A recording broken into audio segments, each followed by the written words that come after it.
his good work was to rebuild the wall of Jerusalem. And our motif for how to build the God-ordained vision that he's already laid ahead of you, he's already put the plan inside of your heart, and now it's your job to then put in reality what he has already put in your heart. And so we put block by block what it's going to be. Go ahead and throw those blocks up there.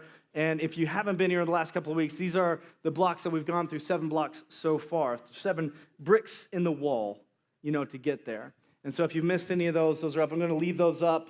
In fact, we're going to leave them up for just a little bit in case anybody needs to write those down.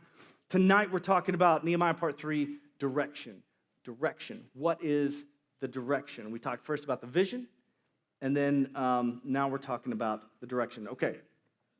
So there are all kinds of things that are going to try to get you to drift, either to turn away from the direction God has for you, the vision, and your direction begins to go a different direction, or to just slightly drift so that you miss the mark a little bit. There's going to be all kinds of things that are going to come against you to try to get you to drift from the direction of your God-ordained vision on your life. Next week, we're going to talk about the inside problems. When I talk about a marriage or something like that, you got outside problems, like all kinds of things on the outside. And that's not as much a problem as the inside problems, right? When it becomes between the two of you, that becomes an inside problem. Next week, we're going to talk about the inside problems, which are even worse than the outside problems. But tonight, we're going to talk about the outside pressures that are going to try to keep you and knock you off of your God-ordained vision and what to do about it. Let's check in on Nehemiah. So Nehemiah does this big Braveheart speech, and they're like, woohoo, let's build it. And then they set their hands to do the work, it says in chapter 2, verse 18. And we kind of get this idea that they're just kind of standing around Jerusalem, like, I don't have anything better to do. Yeah, why not? Let's build a wall. It's like building a snowman or it's building a snow castle. That's not what's going on here. You got to understand that this is an agricultural society. And if you are not working, you are not eating. And to have an agricultural society, you have to have farms that span way outside of Jerusalem. So for these guys to go and build a wall, they're going to have to leave their farms, leave their homes that are neighboring with enemy territories, trust God, and come and build a wall for no pay. And it's going to take, we don't know how long. And they do it. That's a strong vision. They freaking do it. They go. They leave all their stuff and they go and they start building this God-ordained vision that sprung up in the mind of Nehemiah. And I think it's kind of crazy. But not everybody's excited about it. I need a couple of volunteers, a couple of goofy. Goofy? You want to be? Okay, yeah, you right there. Come on. You come on. Come on up here, Connor. Yeah, why not? Yeah, come on up here. Okay. All right, come on up. All right. So, you're going to be the good guy because you definitely look like a bad guy. Anyway. It's fine. All right, so we got Israel, right? Okay. And everybody hates Israel. I mean, it's the same story today. Anyway, so we got Ammon over here. We've got Ashdod over here. We got the Arabs over here. Now, and then we got Israel. Now, I am Babylonian. I'm Babylon. I am Nebuchadnezzar. Never had a razor. Beard down to here. And I have conquered all of them, my satraps, or my little districts, if you will. And so I'm like, hey, you better not do anything screwy. And hey, you better pay your taxes. And you, put down your swords, don't you do anything. And you better behave, right? No, everybody, I'm king, right? I'm king? Yes? Okay, very good. Well, I get taken out. And then Persia, I'm going to be the new guy, like Persia. The guy from 300 that's bald and kind of creepy and puts his hands on the shoulders of Leonidas. Nobody's seen it. It's fine. Anyway, he's got the weird, he's just a little bit crazy. Anyway, 10 feet tall. Now, I have taken over, and I have inherited all your lands. Now, all of these guys hated each other. They were all fighting each other before, but they really hated Israel. All right? So what's crazy is these guys all of a sudden become pretty good buddies now because they hate Israel. Does that give you a good picture of what's going on here? Okay, everybody, you guys can be seated. You're good. Would you guys like to see them beat down Connor? I didn't mean for it to go that way, but that seems to be the way we're going. We're going to beat you down now. We have to. It's the will of the people. The people have spoken. Now, you can imagine being Connor, and you're surrounded by people who hate you.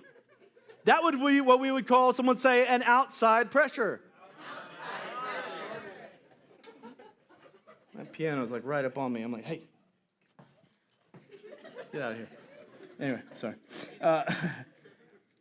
So they're getting ready to build. Not everybody is very excited about this. We get to 2:10.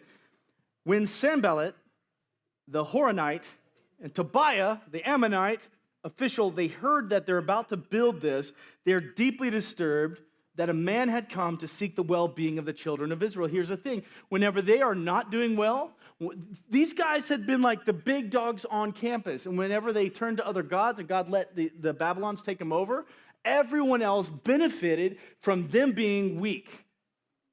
Now imagine if the Wesley went away tomorrow. You know, what if our denomination splits and there's no way that the funding is going to, and all of a sudden we're not here next year. That's a threat. There are some people on this campus that'd be really happy about that, because not everybody's happy when the things of God are going on.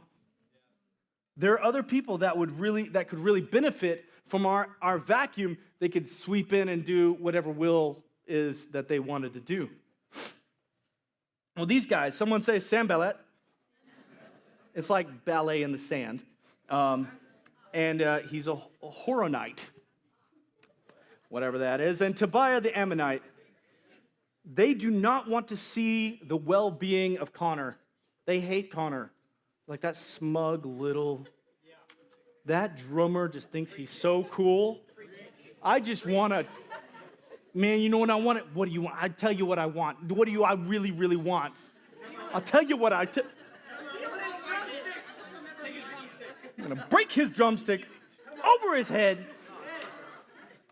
If Israel gets back on its feet, that means the end of control of these other places. Now, Sanballat is a governor of one of the lands, and he's benefiting off the weakened state of Israel. And so he's making money off of this. He's got more power because of this. And there are forces that will benefit for you not accomplishing your God-ordained dream.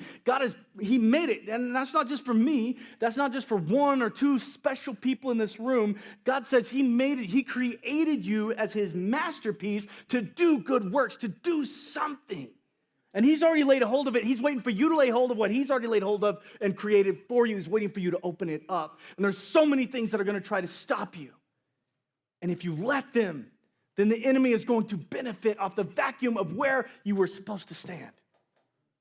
So it's important that you find your place. It's important that you carry the gospel. It's important that you carry the presence of Christ into the world whenever you graduate this place and in these classrooms where you stand today. There are the people that they leave their farms and they build this wall, and they do it at the risk of returning home to have their crops burned and their houses burned and their women and their children taken away from them. Despite all of that, they put their hand to a good work. Someone say good work. Good work. Someone say, God's created me for a good work. God's created me for a good work. That's right. I'm going to skip this next verse back there because we're going to get on down. While building the God dream, I would write this down, block number 8 in your wall. Expect criticism. Expect it. Don't be freaked out whenever people don't get along with your vision. They're like, oh, that'll never work. Don't be freaked out when that happens. You need to expect it. Because here's the things about visions. 4 things. Visions are easy to criticize. 2, they attract criticism. Visions are difficult to defend against criticism. Visions are often die at the hands of critics, to the critics. There will be opposition on any God-ordained vision. Why? 2 reasons. 1, change. Change plays on the insecurities of those who have grown accustomed to the way that things are. When I gave my life to Christ, it was so crazy because on Friday night I threw a crazy party, and then I gave my heart to Christ on Saturday night, this crazy God moment, and then on Monday I'm in the locker room. They're still talking about the party of Friday night, and I'm trying to tell them about the new thing about Jesus, and they're like, no way. You'll never make it. You're just doing it for a girl. You're just blah, blah, blah. But this little God-ordained dream of becoming the man of God that he wanted me, I had no idea what he had in mind. All I knew is that there was a drawing that I needed to be in the presence and do the things of God. But change plays on the insecurities of those who have grown accustomed to the way things are. When I was doing a ministry called Chi Alpha with the Assembly of God, I was great friends with the director of the Wesley at the time. We would go prayer walking together, and we would do things together as a group, as one group, my group, their group, together. And one week I come to NSOs and I'm setting up as Chi Alpha. Hey, we'd love to have you at Chi Alpha next, in the fall. Next week I'm setting up as the Wesley director, and people are like, "What? What's going on?" There was another person there that wasn't so happy about that, and the former associate director was like, "Isn't this a great thing?" And this person says, "Well, we'll see about that. Not everybody is happy about you winning. You got to expect criticism." So one of the reasons is change. The second is the gaps. Gaps. Visions are easy to criticize because of their inherent gaps. Of course there's gaps. Of course there is. Of course you don't have it all figured out. Of course you're going to have to adjust along the way, and you don't have every little detail figured out yet. There's far more solid information on why it shouldn't work, why it should fail, than there is on why it should succeed. Well, how is this going to work? And if you say, well, what's going to make that? How's that going to work? How's that going to work? You can kill a dream just by asking that. How are you going to pull it off? It's important to remember that it's the very nature of the vision to have gaps. It's the very nature. If there were no gaps, somebody else would have already done it. If the path of leadership were well lit, everybody would be doing it. The reason you're the leader, the reason that you're going to be doing the thing that you feel called to do is because you're going to work out the things through the darkness and light it up where no one else has been able to see that before. That's up to you. Okay, so laughter and ridicule is enough to stop most people. Mom laughs at your dream. Okay, maybe I should do something else instead. An old friend says, you can't do that. And then it dies. In chapter 3, we see Nehemiah put together, and you'll see 42 families. And they all start building this wall all at the same time in sections. And it's a beautiful picture because he knows that if they start here and start building all the way around, by that time the enemy is going to attack over here. So they have to build all in circumspect all at the same time. Don't want to go into all that right now, but chapter 3 is just a bunch of names, so you can skip over that. And we come to chapter 4, where we're going to land tonight. Verse 1. When Sanballat heard that they were building the wall, see, at first they just start making fun of him. He becomes angry, and he's greatly incensed. What the heck is that? Enraged. He ridiculed the Jews, verse 2, and in the presence of his associates in the army of Samaria, so one of these other people, he said, "What are these feeble Jews doing? Are they going to restore their wall? Are they going to offer sacrifices? Will they finish in a day? Can they bring the stones back to life from those heaps of rubble, burned as they are?"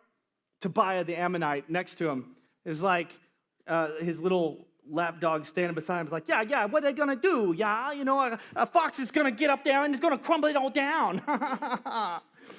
I think that's the accent of the Middle East. I'm not sure. Yeah, the bee's knees. Yeah, what are they thinking of doing? What's the thing here? Fox gonna climb on there and break it down. I don't know where that came from. Honestly, I don't know what that was about. It just came from the depths of me. If your God-ordained vision, if yours is a God-ordained vision, then there is an enemy who does not want you to build the thing that God has called you to build. He will use humans, the enemy, your adversary, the devil, will use humans as puppets on his strings to get you off of your wall. He doesn't want you to build the wall.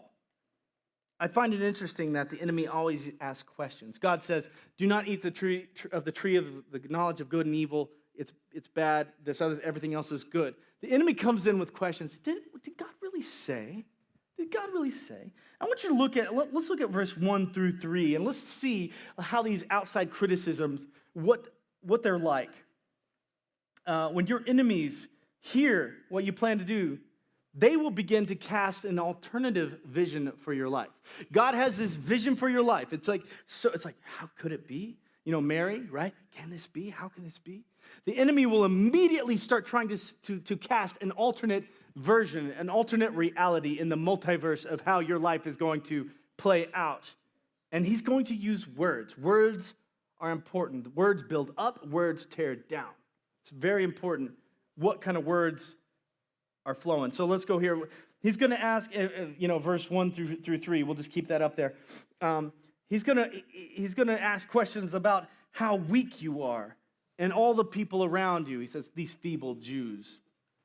2, he's going to point out how big the task is ahead of you. Look how big this thing. Are they going to restore their wall? Are they ridiculous? They're going to attack the why of your vision. Well, are they going to offer sacrifices? Because ultimately, what's going to happen is they're going to become who they were meant to be, and God was going to be in the center of the temple, and everything was going to be restored. But to have the temple, you got to have the wall to protect the city, and so on and so forth. The enemy's going to attack your why.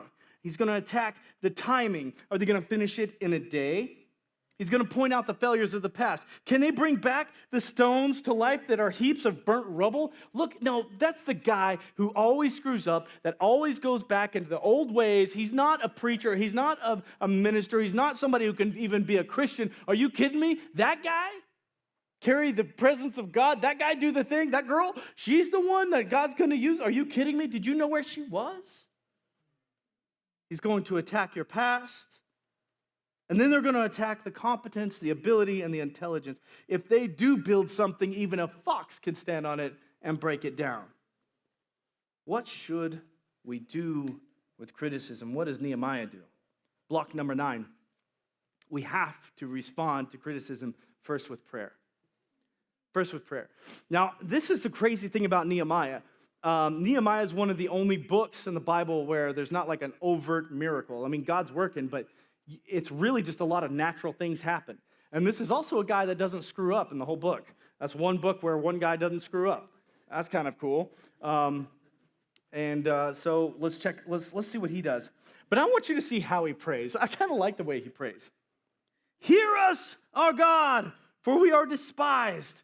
Turn their insults back on their heads. Give them over as plunder in the land of captivity. Do not cover up their guilt or blot out their sins from your sight. For they have thrown insults in the face of your builders. I want you to remember what they did. Hey, God, you see number 42 over there? Number 42 that tackled me from the ear hole, and he stood him, and he did this on my hand. You remember that guy? Get him. Get him. It's like, oh, what was that? That's 42. Got it. Get him. Unleash the hounds. That's not a very nice prayer. Like, God, would you just bless that guy? Bless him so good. Would you just bless that guy? Right? That's not what he does. Man, I love Psalms 12. You need to read Psalms 12. There's these liars, and David's like, I want you to rip off the lips of the liars. I'm like, okay, David. All right. There's another verse where he's like, I want you to kick in the teeth of the wicked. I'm like, all right, David. Okay. All right. I think it's interesting how Nehemiah prays. It's not, is it nice to pray such a prayer? I don't know. But I want you to catch this. In any case, in this high-stakes, emotionally charged environment, Nehemiah's immediate response is prayer. And it's unbridled. He doesn't go to his neighbor and talk about how bad, Sanballat is. He doesn't go and talk about, why me, why me? First thing that he does is he goes straight to God, and he just cries out with unbridled, just his unedited thoughts. He goes straight to God. So he prays first, and then he goes and does something else. They get back to work. God, you got that? You got that number? Okay, cool. I'm going back to work. Verse 5. So we rebuilt the wall till it reached half its height, for the people worked with all of their heart. It's only half done. But these guys are building. They're working hard. He didn't allow his enemies to become the focus of his attention. He prays about it, hands them over to God, and moves on. He doesn't defend himself or control public opinion. He's better than I am. We are tempted to begin a dialogue with our critics, and we waste our energy, we waste our thoughts. We waste our emotional energy trying to answer questions of people that don't want to have answers, right?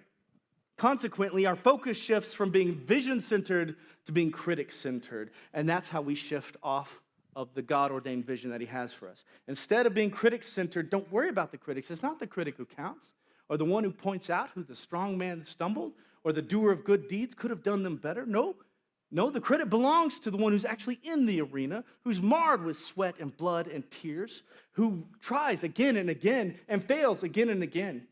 But when he fails, at least he fails while daring greatly, so that his lot will not be with those cold and timid souls that know neither victory nor defeat. It's not the critic who counts. Stay vision focused. You're welcome. Good old Teddy Roosevelt right there. But, verse 7. Someone say, but. When Sanballat, Tobiah, the Arabs, the Ammonites, and the people of Ashdod, wow, the critics are growing. It was just 3 dudes. Now it's a whole bunch of other people. Someone heard, right? Sounds like gossip to me.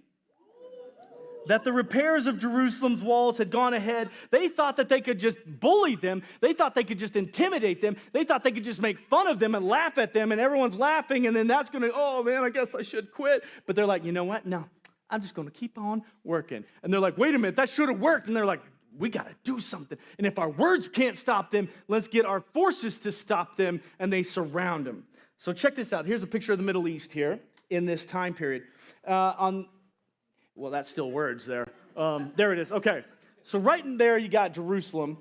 You got Moab. You got Ammon. You got Samaria. You got Ashdod over here. And so I've actually been over there. It's pretty cool. But Jerusalem's right in the middle. So he comes and he gets the east, the Amorites. He gets the west, the Ashdodites. And the south is the Arabs, which it doesn't say Arabs in this map, but that's where it is. And they were planning to attack from all sides. Jerusalem wouldn't stand a chance against combined forces of these armies. Have you ever felt surrounded? Have you ever felt like everybody's against you? I'm telling you, Israel is surrounded. It's like everybody is against them. And when they say, man, everybody hates you, everybody's saying this these days. Oh man, I don't mean to be the bearer of bad news, but everybody thinks this. And that's what's happening. And then the people are getting a little shifty. Should we keep going? Should we keep going? What about my family that lives on the edge of this green zone in Samaria, close to Samaria? They're going to get hit while I'm in Jerusalem. Am I being unfaithful to my family? Why am I building this wall? All the questions start rolling through their minds. And it says that this in verse 7, that the repairs were going ahead and that the gaps were being filled. We talked about earlier the reason why visions, people laugh at them is because of the gaps. Well, now the gaps are being filled. And now what was just a mind thing, a mental building, now has become a building in actuality. And when that happens, your critics are going to get more emboldened because they really don't want to see it. They thought they could make fun of you. They thought they could get you to stop. They thought they could get you off your wall, but you kept building anyway. And now they got to do something more forceful to get you off your wall. They got to get you out of your God-ordained vision, or they won't be able to benefit from your weakened state. The Ashdodites from the west, the Ammonites from the east, the Arabs from the south. And they start to collect, and the Bible says in verse 8 that they all plotted together to come and fight against Jerusalem, to stir up trouble against it. You know, in my young Christian mind, before, I first got saved, I was like, why would, David's always talking about his enemies. Like, who's his enemies? Like, why? Shouldn't a Christian not have enemies? That was my young self. Let me tell you something. I learned pretty quick that your devil or your adversary or my adversary, the devil, is a roaring lion seeking whom he may devour. And he doesn't want to just kill you. He wants to destroy you. And he wants to destroy your name and your family and your future and your past. He wants to destroy like a nuclear bomb all around you. He wants to take you out and to shred you so there's nothing left. That is your enemy. And he uses people to attack the God-ordained vision of the people of God. Romans 8, I'm just going to show you what happens. I'm going to show you how this happens in real time. Romans 8:5, those who live according to the flesh have their mind set on what the flesh desires. Verse 6, the mind governed by the flesh is death.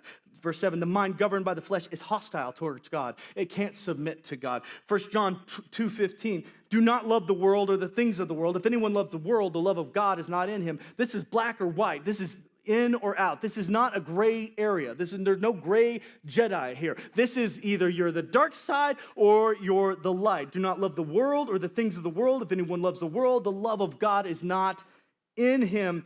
Philippians 3:18, for many walk as enemies of the cross of Christ. Verse 19, whose end is destruction, whose God is their belly or their appetites, whether that's actual food or sex or greed or money or whatever it may be, whose end is destruction, whose God is their belly, and whose glory is in their shame, who set their mind on earthly things. There is a good guy and a bad guy in this story.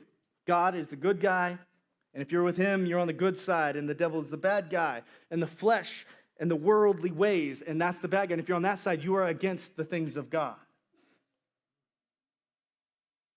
People who are governed by their flesh immediately are going to hate you. They won't even know why. Because if you're filled with the Spirit and you're walking in the Spirit, then someone who's walking in the flesh, there's like an invisible bubble around you and them, and it's going to clap against each other. And I just don't like that guy. They won't even know why. So spirit and the flesh are contrary. They're hostile towards one another. I find it extremely funny over the years when I begin to preach about the things that the people hold as idols.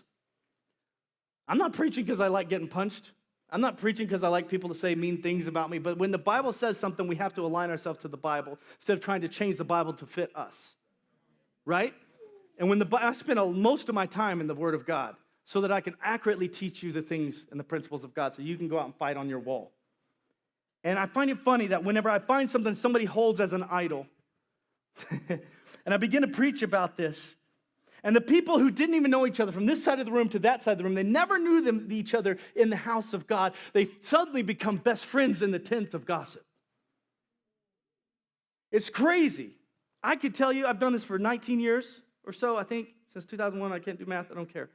Somewhere around 20 years. Anyway, more time have I done ministry at this campus than I was alive before. And I can tell you the cycles. I can tell you the symptoms. Just like a doctor sees somebody with strep. I don't even have to give you the test. I know what it is. Here's what happens. The other day on Facebook, I saw somebody from my world and another person from a different part of my world saying happy birthday to each other. And what I know about these two is they both agree on something that is in hatred towards something that I stand for, which is the things of God. The only reason they know each other is because of their combined hatred towards the principles of God that I stand for. I found it very interesting. There was this one time I had an apprentice, and showing him things of God and everything. He had a girlfriend.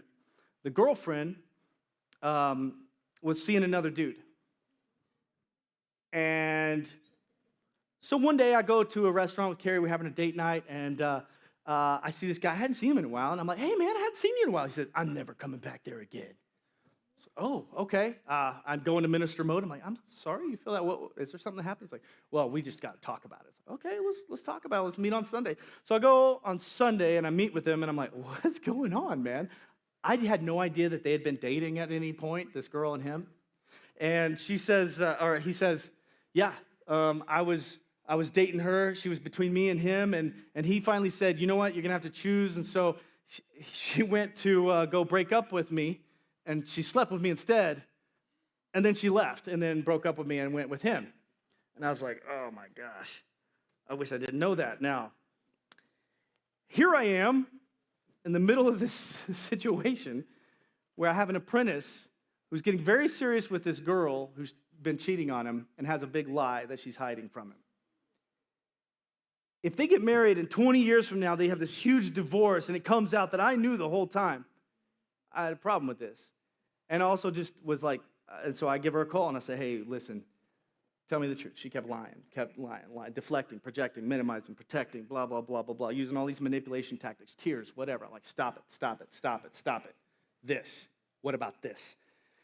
Finally, she's like, okay. Well, you don't have any proof. And I'm like, actually, he sent me a whole thing of text. So, okay, there we are. And I was like, how about this? You tell him or I'm going to have to. Okay? And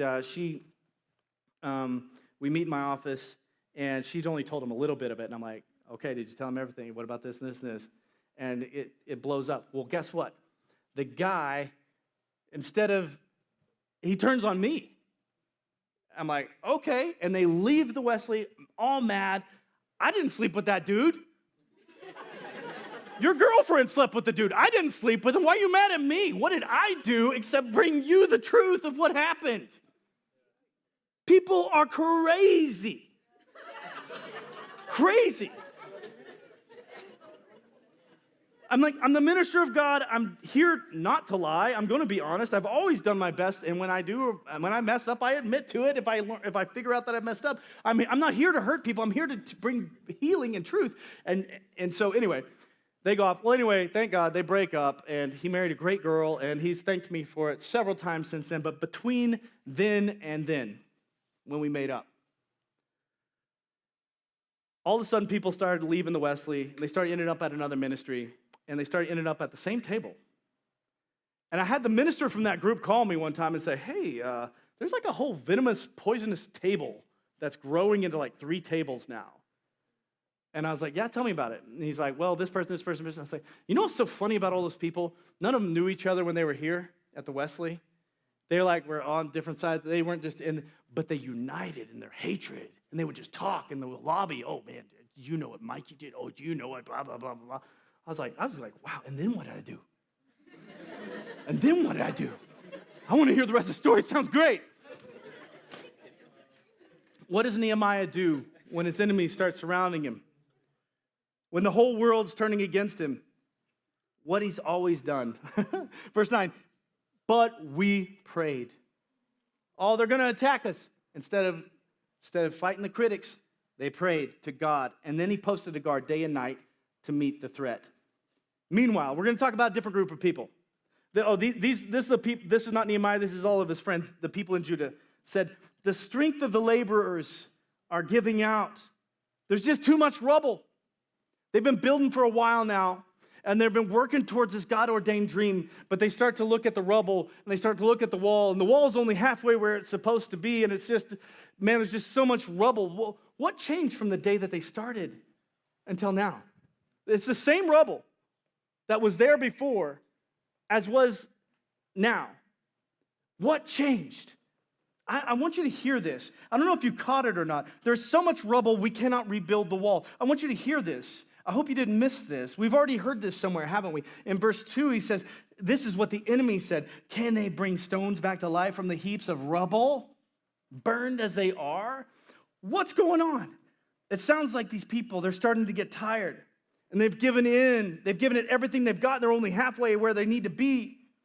And there's more rubble than they anticipated, and it's harder than they expected, and the thrill of the new project is waning, and they're starting to wonder if they got what it takes, and the worries about their family back home start to flood in, and all those words start sounding that they start saying, there's too much rubble, starts to sound more like the voice of the enemy than the voice of their God. Isn't that interesting? Who told you that you were naked? Verse 11. Also, our enemies said before they even know it or see us, we're going to be right there among them. We're going to kill them and put an end to this work, to this God-ordained vision. Then the Jews, verse 12, who lived near them. We're going to introduce another group of, so this is the people working on the wall. They're starting to get tired. Now we got somebody, I think that's worse than Sanballat and Tobiah and all the others. We got another type of character enter the scene tonight. The Jews who lived near them, but weren't working on the wall, came and they told us 10 times over, wherever you turn, they're going to attack you. Wherever they turn, they're going to get you. They're going to get us. They're going to kill us. You need to get off that wall. You need to go back. You need to do what's responsible. You need to get some insurance. You need to go do something that's more, you got to have a job that pays better. You can't be following this crazy dream. You got to be wise. And let me tell you something. Fear over the years has really encapsulated itself in a nice word called concern and wisdom. Perhaps we should be more wise.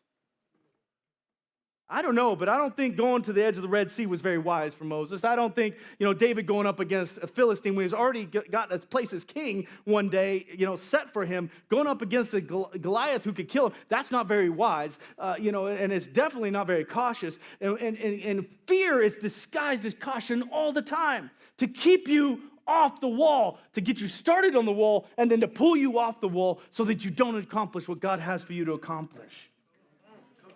The Jews who lived there came and told us over and over 10 times that they're going to get you, they're going to kill you. We have another type of person. These are not actually in the arena. These are the Monday morning quarterbacks, the fair weather friends, the sideline sitters, the concerned fear mongers who get close to you. Relationally, they are close to you. They're your friends, but they're not involved in your ministry. They're close to you because they're related to you or they're a friend from another time or something like that, but they don't want you on the wall anymore than Tobiah and Sanballat want you on the wall. They want you to come and hang out with them instead. Why are you spending so much time at Tubal setup? Why are you doing all these things? Why are you spending so much work? Why don't you come off the wall and rest and take some me time? You would think that they're your friend, but they will destroy the very heart in you. They will take out the vision, the God-ordained vision, and shut your eyes to it, turn you away from your direction. Be careful of the fair weather friends and the Monday morning quarterbacks. The people who sit back and I would have done that differently. Be careful of them. Verse 13. Therefore, what does Nehemiah do? Does he leave the wall?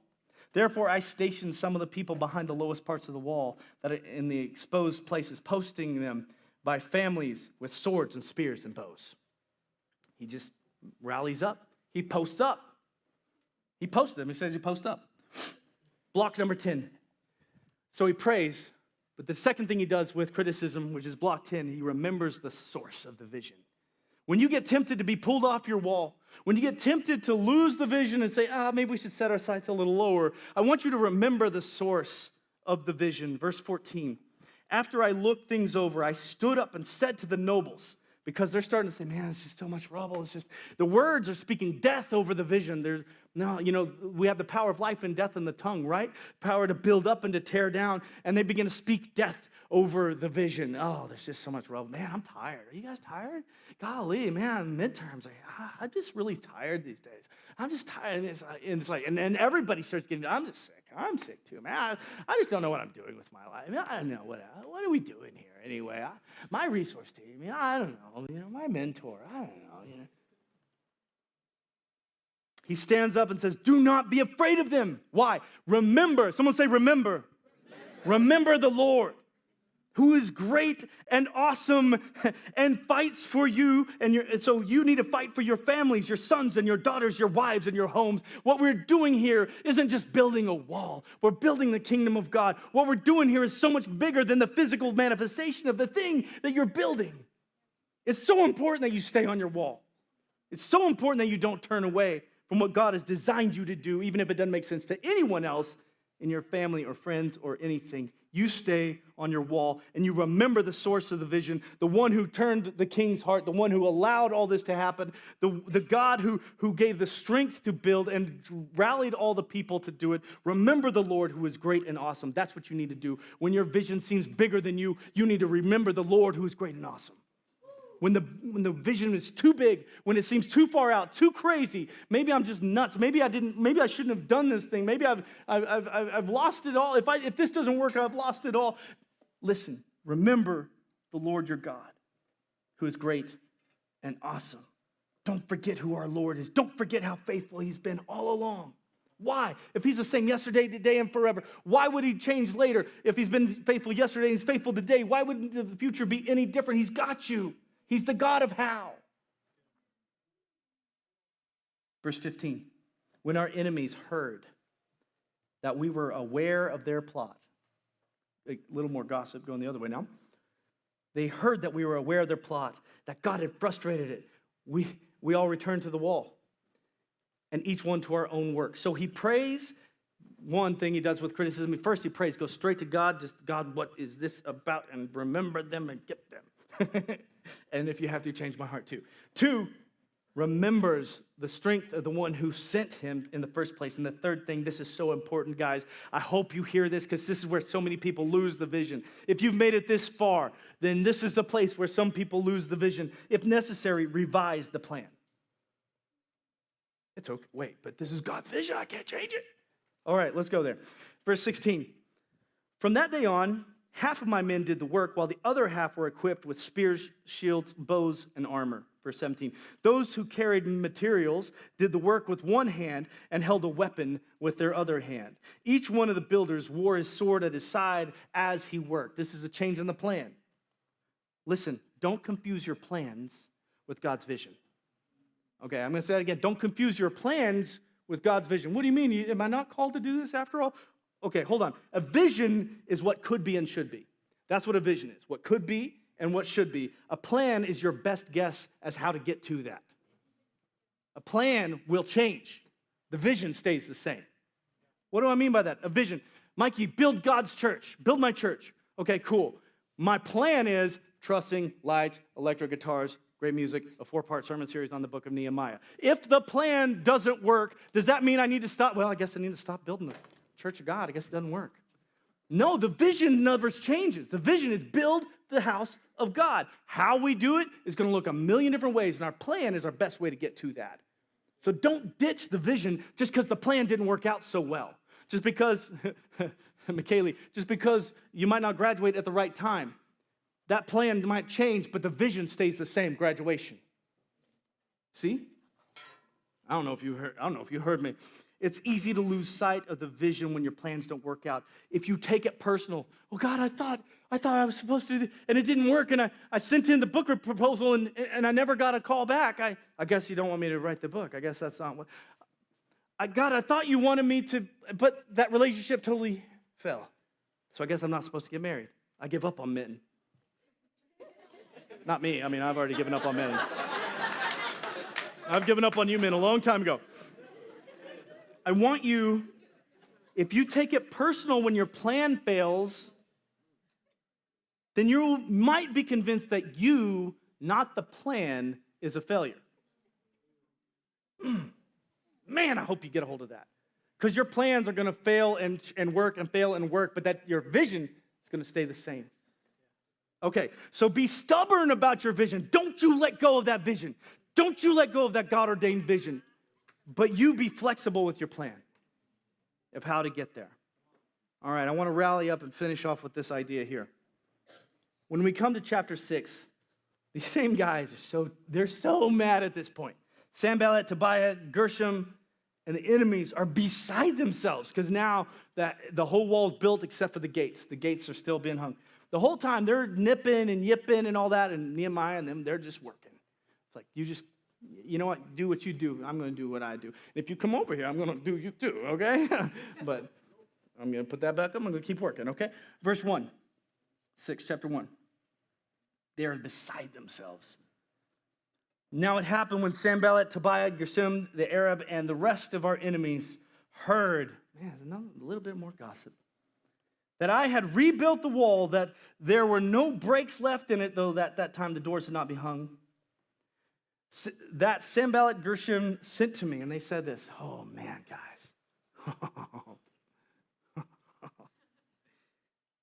Now he can't get to you and attack you because the wall's there.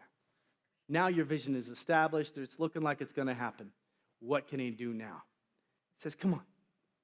Let's meet together in the villages and the plain of Ono.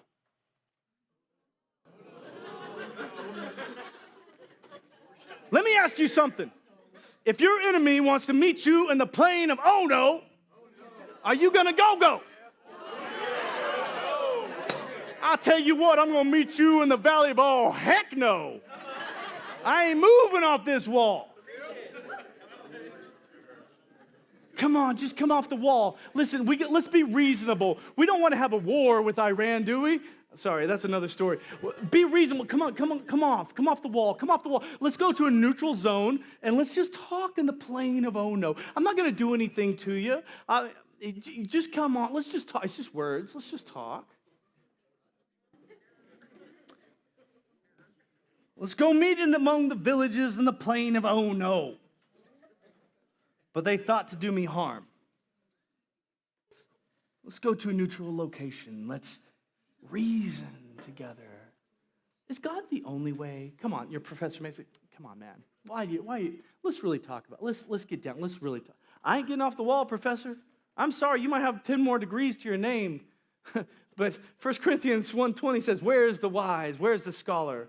Where is the educated of our age? Has not God made foolishness the wisdom of the world? I'm sorry, you can take your atheism and go on home. I got a wall to build. I got a wall to build. Come on, come, let us reason together. Let's just talk about it. Let's just talk about how you don't have to do. What do you got to risk, Tobiah? What do you got to lose? You got nothing. I've got everything to lose. Why would I come into the valley of oh no? I'm not going to the valley of oh no.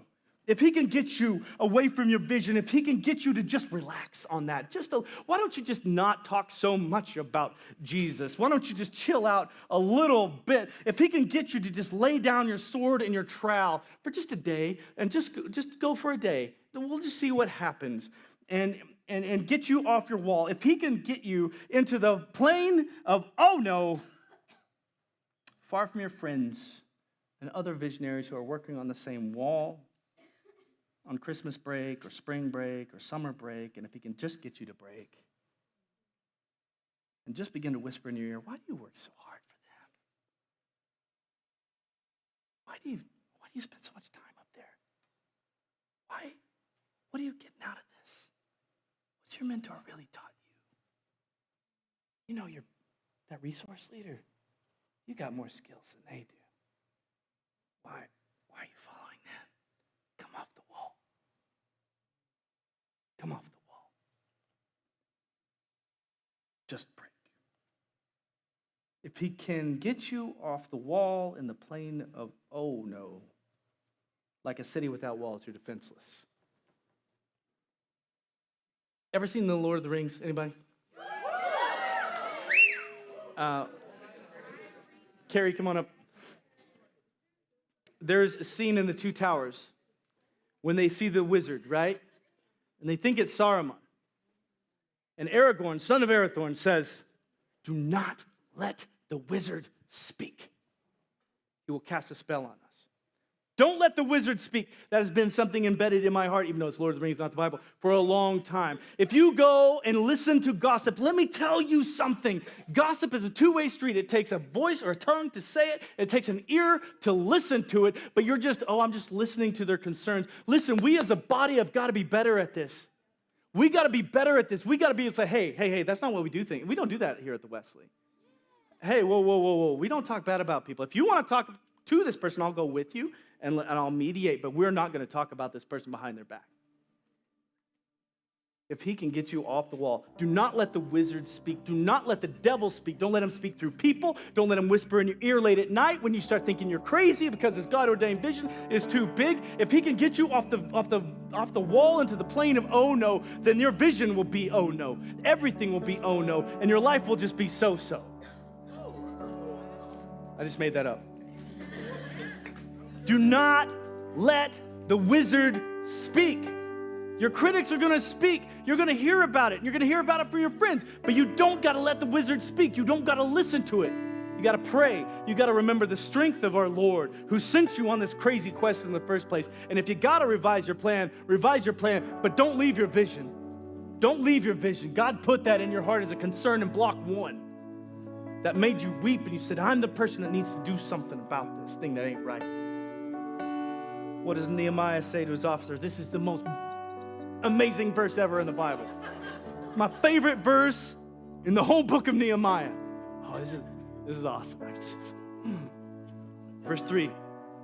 So I just sent a messenger back to him. I said, I'm doing a great work. I can't come down. I said, I'm doing a great work. I cannot come down.